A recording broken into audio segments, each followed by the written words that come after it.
everyone, welcome back on the channel. Welcome to this new video on my Bolivian and favela table. We already talked about how we created those buildings, how we created the terrain tile. Now let's focus on the shantytown building that we can see over here. I'm going to break down all the steps with all the image I took when I was creating that. But as a quick introduction, so first, those buildings, they come from complex terrain on Gumroad. Just check his stuff.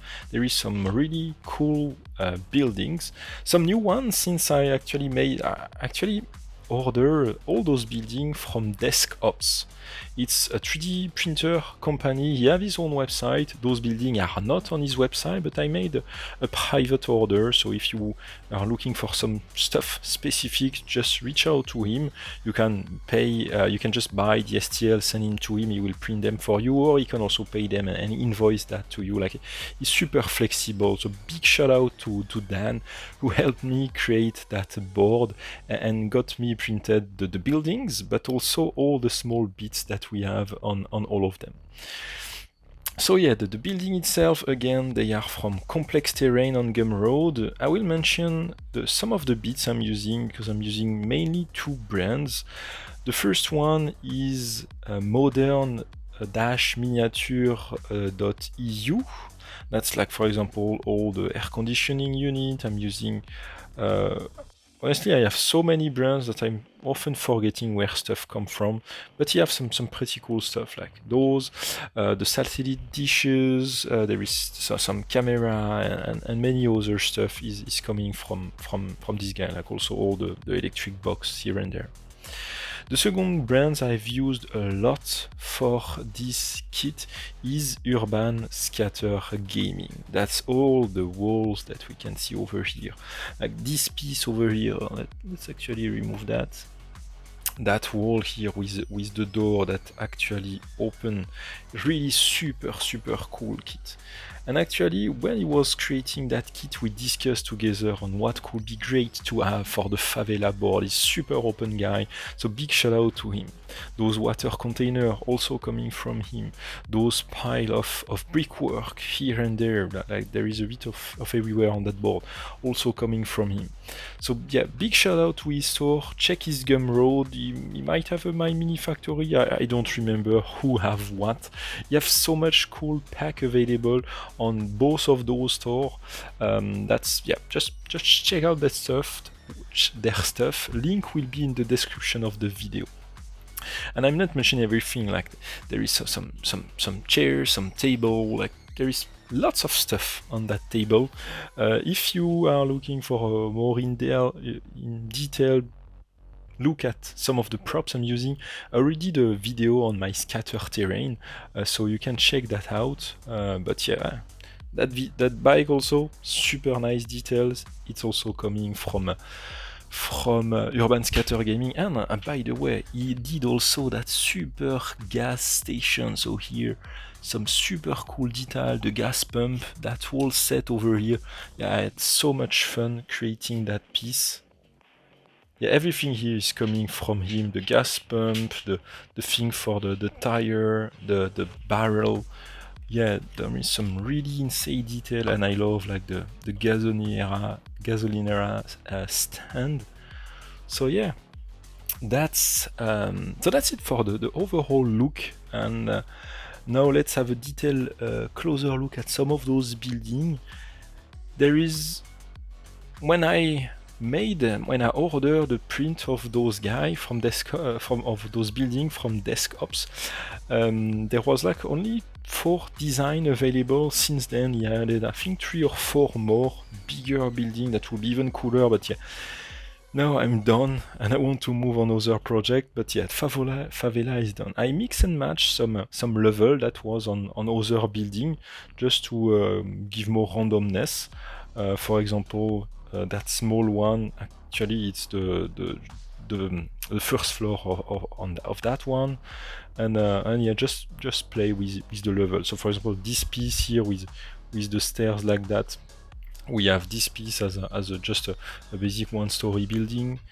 And yeah, on this one, to go to that floor, I'm using a ladder, just trying to make some really random things. And yeah, with the elevated board, it's super easy now to come up with cool layout. For example, here we have that stairs here that is actually part of the board, but we can also use that stairs, for example, to reach the church. So now, yeah, let's have a look at the breakdown, and let's have a look at that in a bit more details. So that's the building I started with, again, printed by Desktop's, my friend Dan.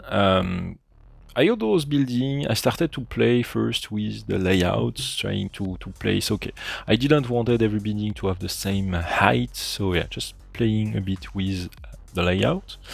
I had around 9-10 building and just trying to mix stuff together, trying to see where I wanted the stairs to arrive. Here I'm in the building on the middle, I'm adding a small platform, that's the building where we'll have the ladder, for example, so I needed a small platform to put a model on to reach the ladder.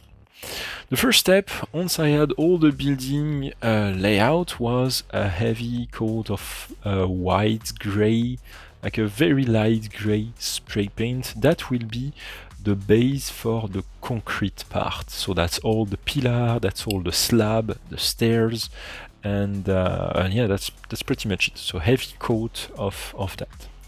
The next step was to mask all the area that will remain that color.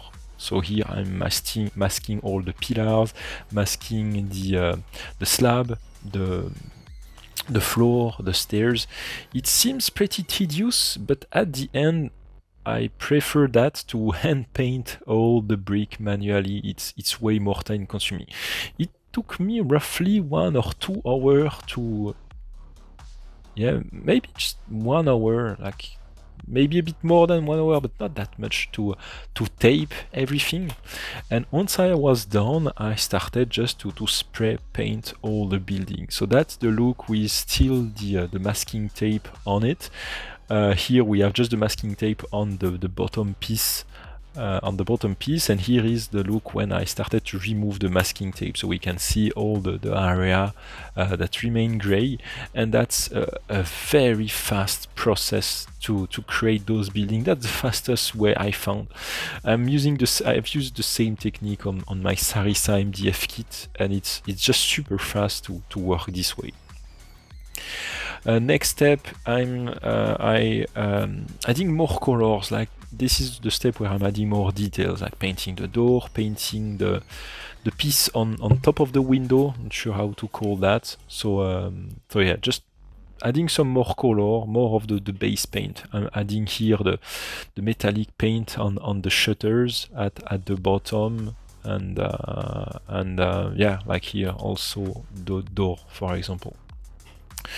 I also did that for the walls, so same technique, using masking tape to have that done pretty fast.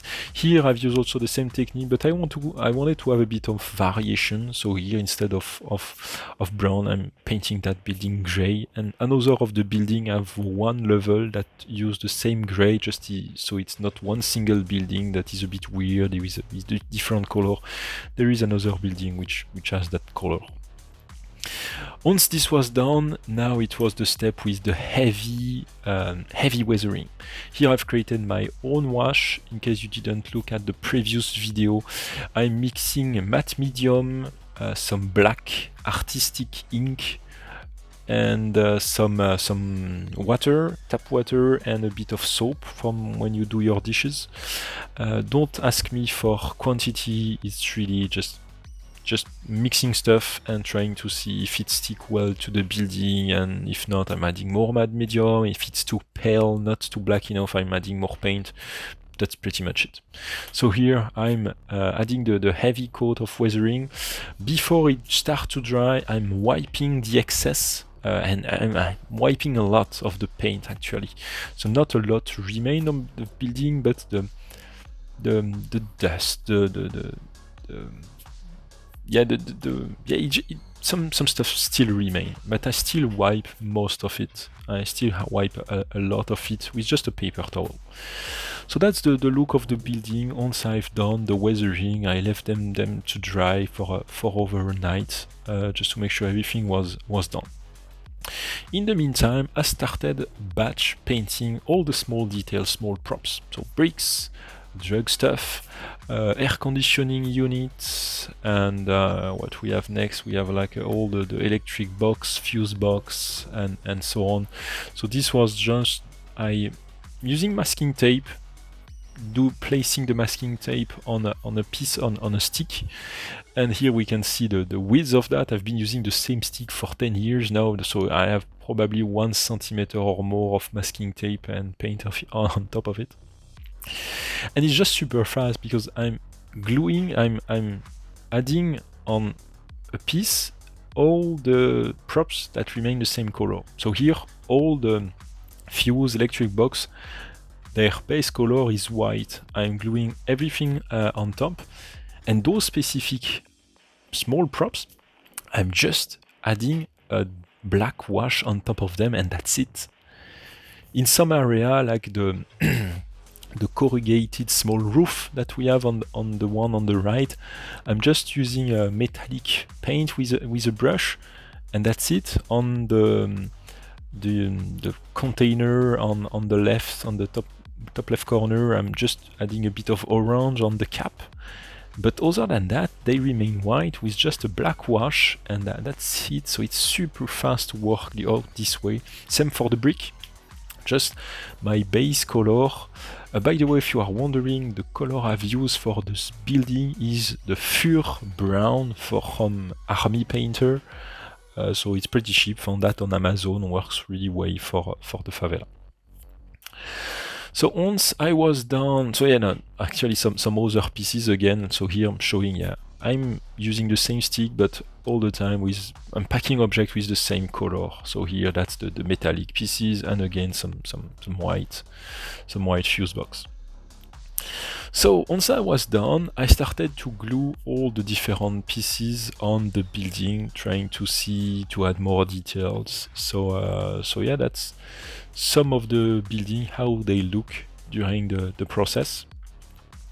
And yeah, starting to be pretty happy, reaching the end of the creation of those. But what really put them together, sold really them, is the final touches where we add all the posters, the graffiti, and all the small details. And that's where that's the step I was recording here. I was actually working on the favela tile at that moment, but I had those buildings and I wanted to see how they look on the elevated tile. And here you can see all the small graffiti and and all the detail. But let's actually switch back to the finished table now. Here we go. So here, like I mentioned, the final touches is really those posters, billboard, decals, all those small details, graffiti. That's really, I think, is the final touches that really had a lot. And yeah, trying to do small movements so you can see, you can pause, trying to look at everything.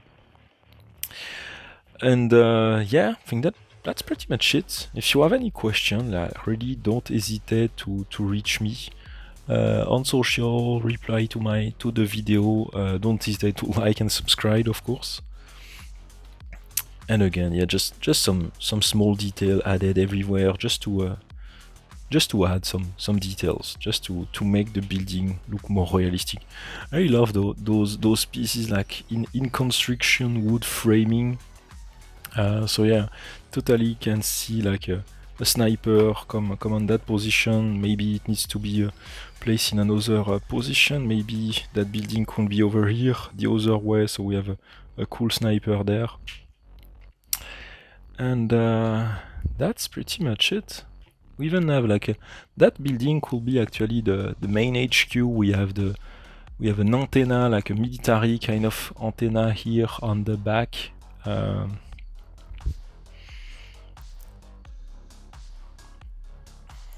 And yeah, that's it for this video. I hope you like it. Let me know in the comments, and I will see you soon for the next one. Bye everyone.